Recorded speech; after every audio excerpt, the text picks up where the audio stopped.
નમસ્કાર, હું રાજ. આપ જોઈ રહ્યા છો spark today news. Surat ST વિભાગ દ્વારા મુસાફરોની સુવિધા માટે નવી બસ સેવાનું ફ્લેગ ઓફ કરવામાં આવ્યું છે. 84ના ધારાસભ્ય સંદીપ દેસાઈના હસ્તે નવી બસોને લીલી ઝંડી અપાઈ હતી.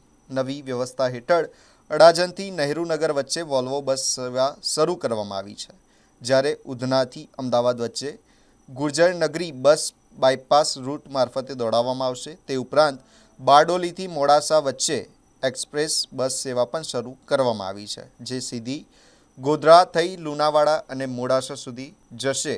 એસટી વિભાગના જણાવ્યા મુજબ નવા રૂટના કારણે મુસાફરોના અંદાજે 2 થી 3 કલાક જેટલા સમયની બચત થશે.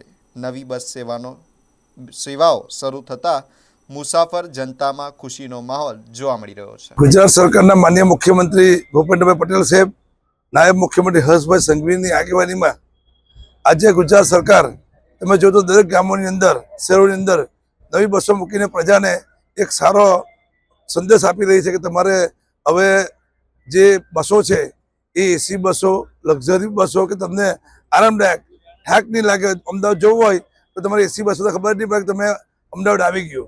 એટલે આજે સુરતથી પણ આપણા નવા જે NHI છે એ કિંમતી ચલાવીને અમદાવાદ ગોધરા સુધી એ બસોનું આજે આપણે રવાના કરવાના છે. ખૂબ આદરની વાત છે.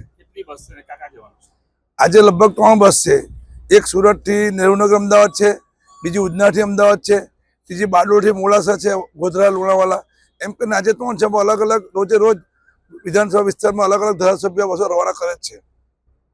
આભાર.